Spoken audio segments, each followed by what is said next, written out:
One morning, 2 hours after dawn, the first manned rocket in the history of the world takes off from the Taruma Range, Australia.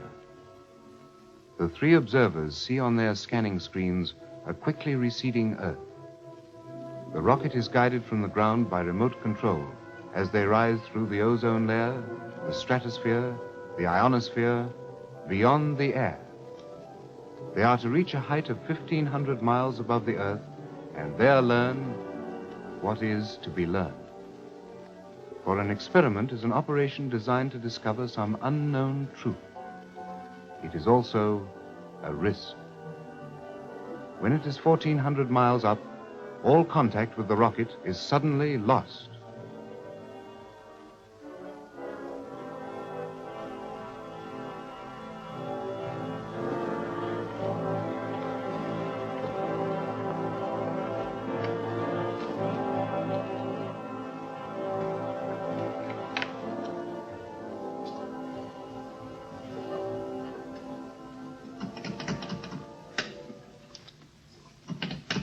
Right.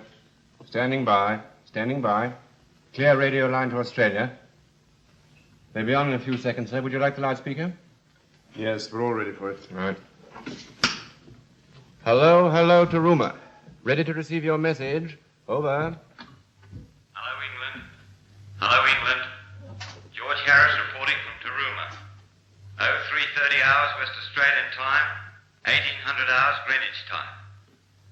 Doppler monitoring has proceeded continuously since last report, but no trace has been recorded or received. Repeat, no trace. Message received. Thank you, Harris. Same this end, I'm afraid. But we want you to keep on trying. Report in 6 hours, will you? Over. Message received and signing off. Okay, Mark. 57 hours now. Yes, sir. What can I say, Judith? If they were in a plane and it was hopelessly overdue, we'd know that they were dead. But in that thing, we just don't know. They may still be alive. Yes. What went wrong there? A point on the orbit that shouldn't have meant anything. At least it didn't mean anything to us. You made every foreseeable allowance. It's frightening looking at a thing like this for long. Those tiny marks on the plastic, they seem so precise and certain at first. Then they come closer and closer till you see they're only rough scratches. Could it have been like that with our calculations? My dear, I should never have subjected you to this. When you married Victor 3 years ago, I ought to have taken you off the project. I wouldn't have gone. I know. That's what I was selfish enough to tell myself. You're too valuable to me here. Now listen, my dear. All these hours you've been forcing yourself to face the worst facts. Well, face the hopeful ones, too. Such as? Well, your husband and the others are not merely brave. They have expert knowledge. They're resourceful. Now, you're going to get some sleep. And under strict orders. Control room. Just one moment. It's for you, sir. The ministry. Not Blaker. I'm afraid so, sir. Oh, come on. Hello, Blaker. I told you I'd send word if there was any change. I wish to heaven I could... Report? I thought there was no question of that yet. Obviously, I don't want to visit this on you, but I've got to keep the committee posted. Believe me, Quatermass, I'm trying to help you. The nastier the facts, the more it matters the way they're presented. The whole question of future development... Oh, future development, be damned, tell them the facts. But all trace of the rocket ship was lost over 57 hours ago, when it deviated from its estimated path at 25,000 miles per hour. I've already done so, less bluntly. You're keeping in touch with the Australian base, of course. Yes, they haven't got anything to report either. But I've had enough of this cross-examination. Your committee seemed very concerned over their limited interest, but it's an investment I was never able to guarantee. You can accept that our sole concern now is for the crew. Frankly, is there any chance of their survival? Well, equally frankly, I don't... How can anybody answer a question like that? For heaven's sake, what do you imagine my concern is? What... Radio line, quick. Control room. Yeah, put them on. Hello, Taruma. Ready to receive you. Come in, Taruma. We're getting a trace. Very faint, and the direction doesn't make any sort of sense. But it's there. A trace, oh, thank God. The rocket must be heading back towards the Earth. Confirm you're receiving me. Receiving you loud and clear. Oh, hold it. Professor Quatermass is taking over. Hello, Quatermass here. Is the rocket responding to your remote control? Over. No response to our radio signals as yet. Estimated distance from Earth, 29,000 miles. Correct that to 28,600 miles. They're having difficulty in tracking. What's the direction? Can you give us code fixes? Over. We're going to do our best. Hold on. Stand by. 2934. Repeat, 2934. 106,259. 106,259. 07. Over. Message received. Stand by to compare further findings. Out. 29, 34, 106, 259, 07. Approaching at a very steep angle. Straight down. Not yet. Everything depends on that curve being confirmed. If it is, they may have a chance. 106259. That may bring them right round the Earth instead of smack into it. It's all right, I'm not letting myself go. That curve must be the end of an ellipse. Yes. Well, it doesn't tell us where they've been, but it can tell us how far they've been.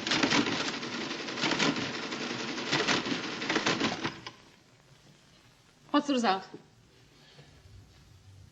Something like 380,000 miles into space. 380,000, but that's more than we'd ever planned for.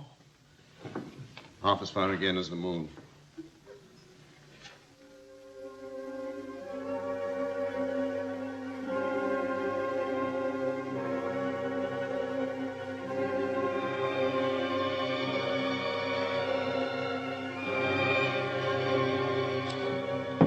You know, when I think about them out there, even now I'm jealous.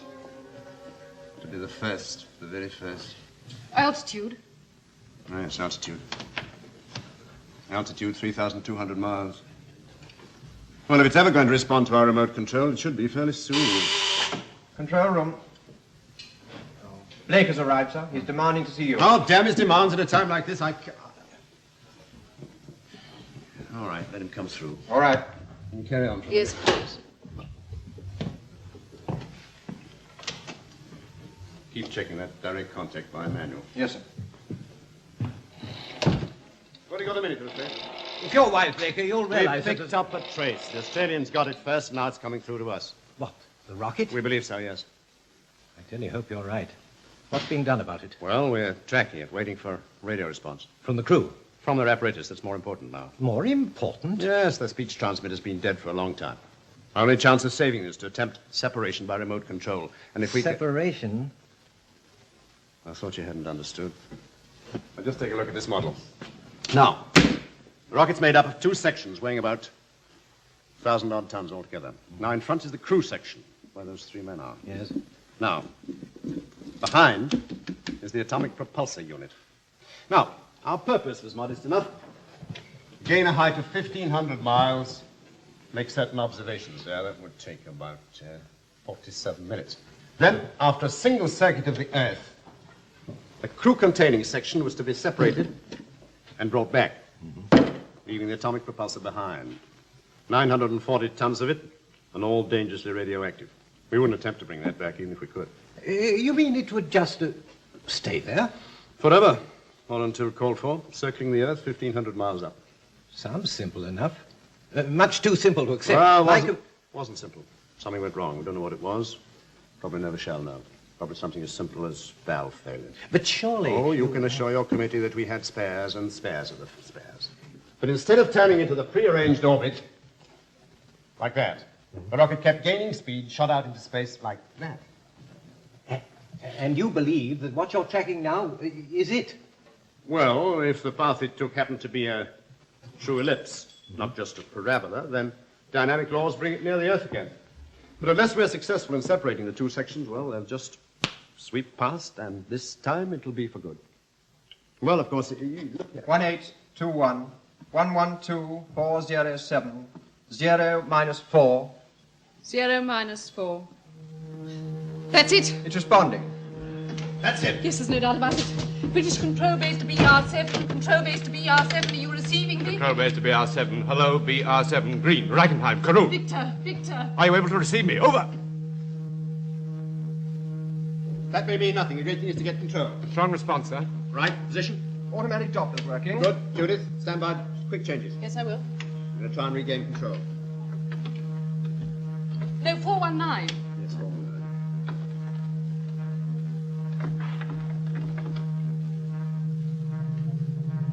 That's it. Full response. You've got it. All right for a start. What next? The separation? As soon as you get the B deviation down to nil. Traveling at 25,000 miles an hour, Blaker. 25,000. Can we do it?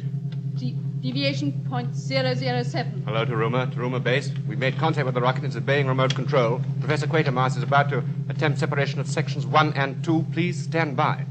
Deviation .002. .001. Nil. Yes. Wait. That's it. He's done it. Stand by. Keep your eyes on it. Sorry. Now for the reversal.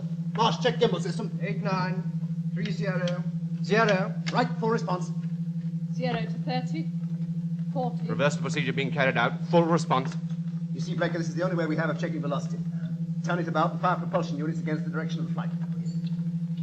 Turn completed. Hello, Taruma. Speed of first stage has been reduced. Descent has begun. Over. You directing it down to us? Sir?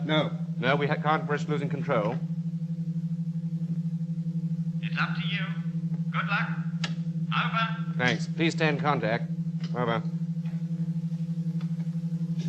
Well, you say it. the very first time we have a chance. Yes.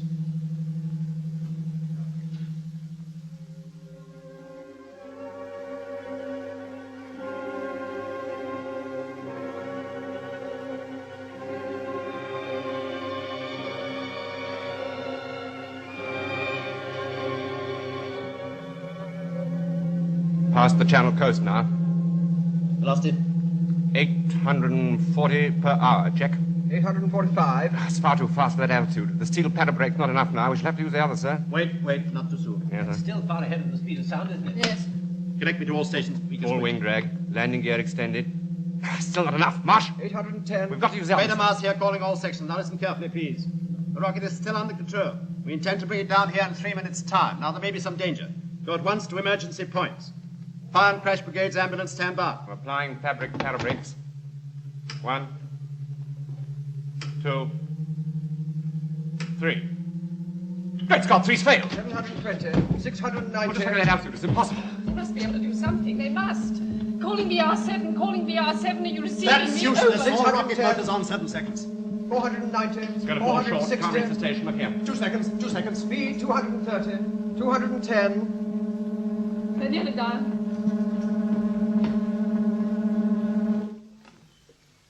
They crashed. Yes, but where? Quickly, where? Just getting it, sir. Just getting it. Well? Only 10 miles away. I make it just southwest of London. Croydon. No, nearer than that. We must know. We haven't got a minute to lose. Come on.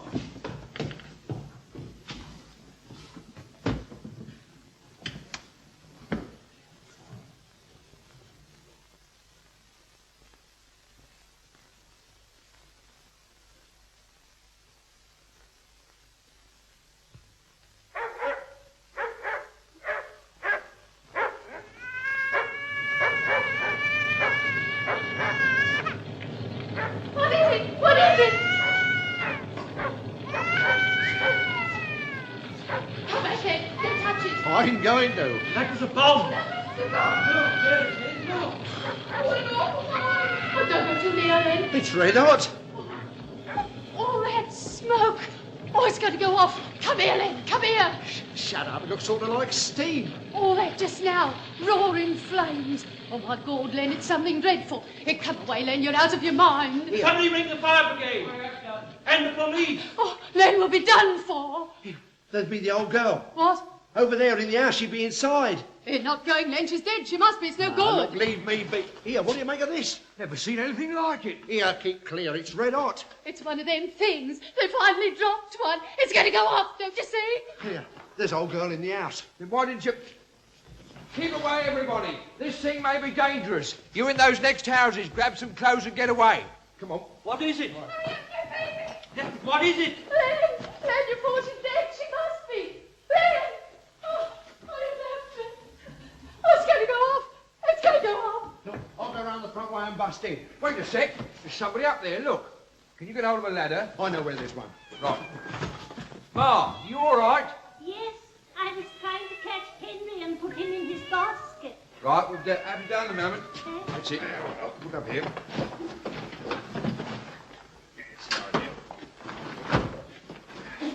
That was about me. Yeah, Bill. Right. Would you take Henry first, please? Right. Thank Right, I've got it. Yeah. All right. Hang on with you. Yes, he does it. Yes. That's the idea. Take it easy. Spend your time. Nearly there. Thank you so much. Are you all right now? You're not hurt? She wouldn't know, man. Never heard a shock. But what is it, officer? Have they started again? Look, is there anybody else in there? Oh, no. Who could there be? All right. You know, I was just going to bed, and then the noise came, and that bright light, and poor Henry, he scampered under the dressing table. Oh, dear, whatever is it? Here, get her to somewhere safe. I've got to report this. Okay.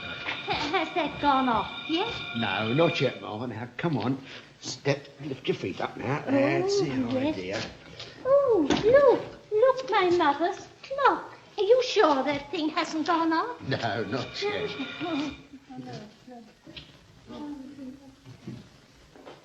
But there must be a report in by now. Look here, old man, you know who I am, and it's not under official secrets anyway, so... Get it out of him.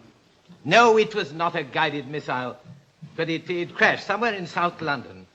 Listen, you collect all the reports from the squad cars and men on the beat, don't you? What? Oh, all right, I'll hang on. He says the report just coming in. Hello? Where? West side of Wimbledon Common? Yeah, let me. Here's Quatermass himself. Hold on. Hello. How bad is it? Oh, still whole. Much damage? Any casualties? Oh, thank God. Now, listen, I'm on my way over now. Don't let anybody touch it. And for heaven's sake, keep the fire people off it. Posing a red-hot rocket will blow it up and there are 3 people inside. Right? Right. Come on, John. What is he saying? Well, it's still in one piece and not too badly buried. It's more than I'd hoped for. Anything about them? No, not yet. The car's outside. Right, come on. What? How many were killed? Injured? None? Hello. Yes, this is still the news desk. Have you seen the thing yourself? What did it look like?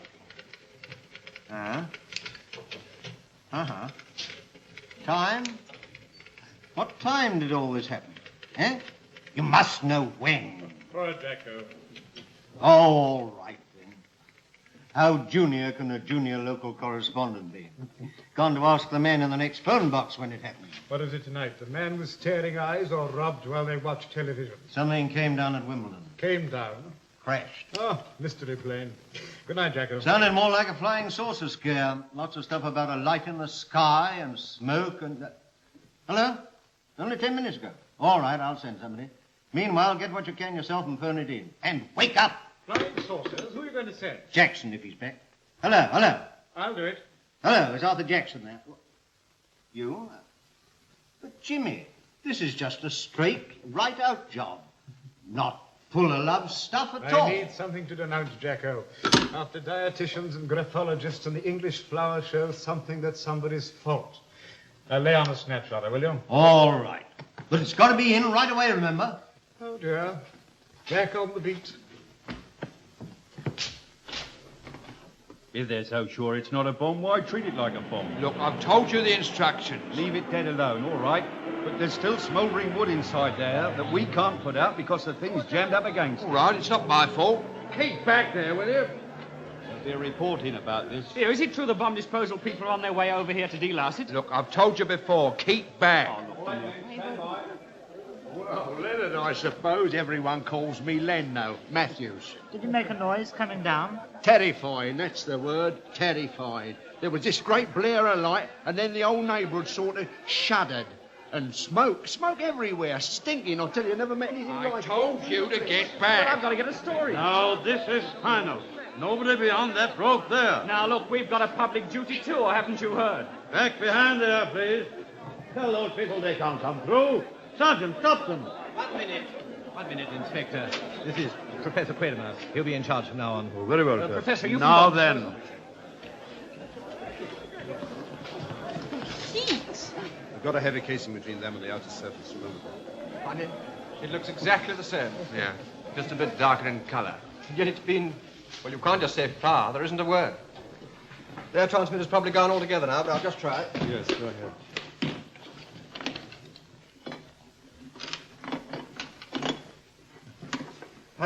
Hello. This is Marsh speaking. Are you receiving me? Over. No, gentlemen, no statement. This is absurd. If that thing's a secret weapon, tell us we can use discretion. I don't doubt it for a moment. Hey, but, look, they're using some sort of walkie-talkie. There must be somebody inside the thing. I knew it all the time. Fred, stand by for a picture.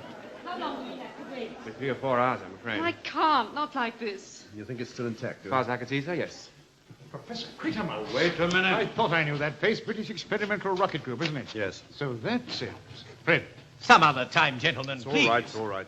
Let's have the story. So what is that thing? It's a rocket, It's isn't been it? kept very secret. Where was the takeoff? Western Australia. Australia. But it's travelled halfway around the world. A lot further than that. You've been conducting an experiment? Yes. How many aboard? Do you know who's aboard? 3 men. Are they safe? What are their names? You seem to get no reply on your instrument just now. Green, Brackenheim, Carew. Well, what happens now? What are you waiting for? Mr. Quatermass, what was the object of this experiment? Stop! Don't you know? Listen. Do you hear it? The tapping. They're alive.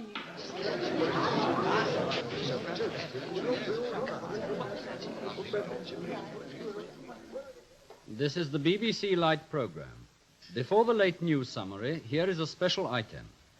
Just over 1 hour ago, a British-made rocket vehicle, the first ever to have succeeded in reaching outer space, made a safe crash landing in the area of Wimbledon Common. A product of the British Experimental Rocket Group, it carries a crew of 3 men. They will be unable to leave the rocket until its surface has cooled, but there is reason to suppose they are in good health. In view of the importance of this achievement, and because the appearance of the rocket has given rise to a number of rumors, we shall be relaying a short description of the scene at the end of this bulletin.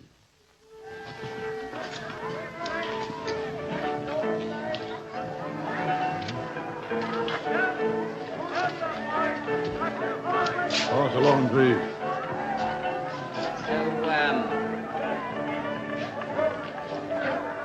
Really, Miss Wilde, you don't remember much about it, do you? No, except that everything fell down, and then I saw my room was quite broken. Yes, it's indeed tragic that your house should have suffered. But I think we can salute in the story of brave men a brave little lady. Oh, Henry was brave, too. Henry? Yes, my Oh, yes, Henry. indeed. Miss Wilde has her cat with her. He doesn't appear to be at all frightened, does he? No, not my Henry. No. The scene here now is one of complete jubilation. There's a tremendous crowd coming in by car, on foot, from every direction. People are singing and cheering. I can even see some barrow boys over there cashing in. Ah, yes, and here now to pick up the story is Mr. Leonard Matthews, who lives nearby, and I believe was first on the scene, weren't you, Mr. Matthews? Yes. Well, I seen this great blare of The light. man was out of the house in a flash. Mrs. Matthews? Not a moment's hesitation. Just as he was all through the blitz. I think he ought to have a medal. Oh, I don't know. Mr. Matthews, what did you see exactly? Well, there was all this here smoke, and I got busy putting out the fire. What's happening? Oh, about 35 minutes. Can't we signal again? We've answered once. To let them know where they are, that we're here. Well, that mean a lot of hammering on the hull, and it might be dangerous. Professor Quatermass. Yes? BBC interview waiting. Can't be bothered with that. I think you ought to, Quatermass. All right. This way. We're making history. We're making history. We're making history. Well, it's very difficult for me to say. I'm not exactly in a senior position, you see. Listen, my dear fellow, you know what's the matter with you, don't you? You're too modest. That's what's the matter. You're too modest. Go and tell them. Tell them that you invented it. No, but I didn't. Go and take a jump. Yes, you did. You're too modest. He did it, really. But you're too modest altogether. Now, you ought to be much modest as you are. I don't know why you are like that. Professor Quatermass, it's true to say, isn't it, that this atomic rocket, the very first of its kind, is a tremendous technical advance. Well, yes, I dare say we have surprised a few people. Oh, I should say so indeed. Designed and built entirely by British brains and muscle. And now, Professor, can you tell us something about the crew?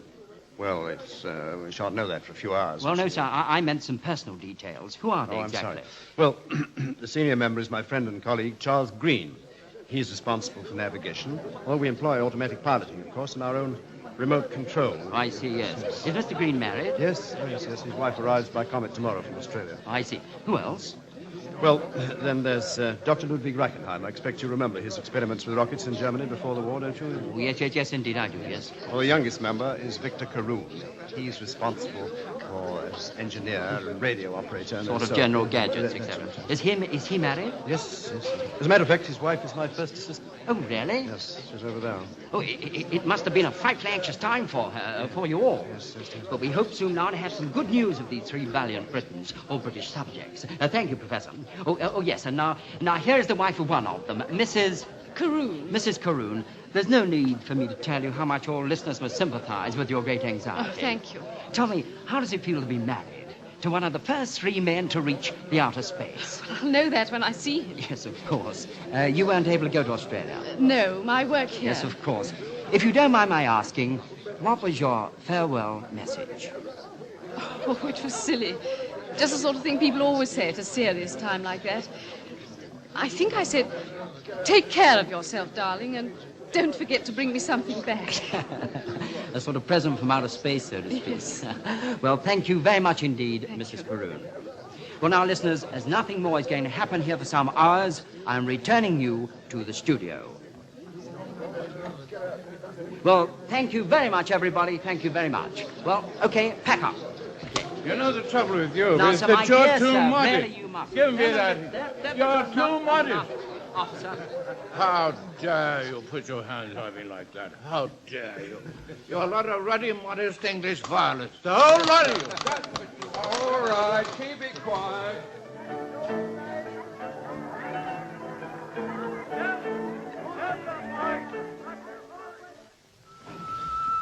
It's fascinating, Professor Quatermass, that elemental excitement children feel with a brown paper parcel that's just waiting to be opened. The longer you wait, the more exciting it gets. Is that why you don't pull the string, Professor? That'll sound better in your column tomorrow than it does now. I expect so, if I'm not frozen stiff before then. Oh, how touching. They sent an ambulance for me. Check temperature again. Yes, sir.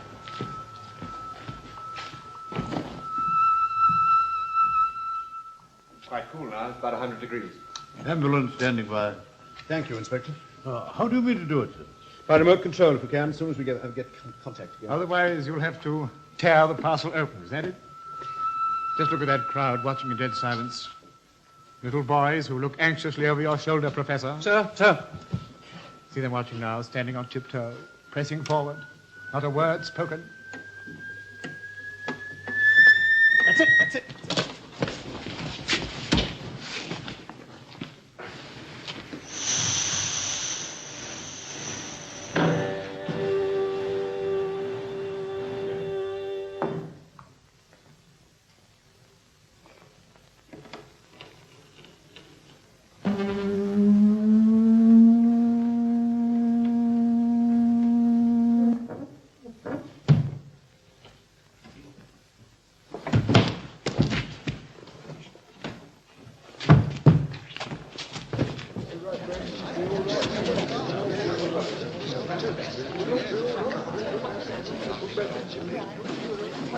It is Victor.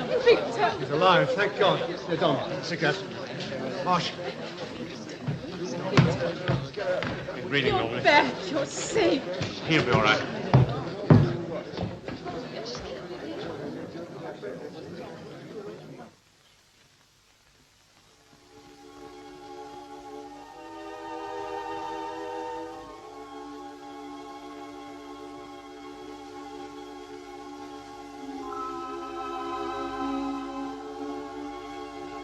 Quick, the access chamber to the motor.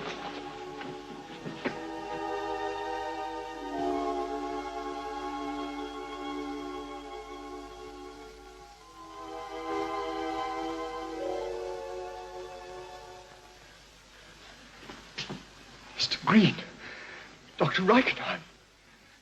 I don't understand. How could they?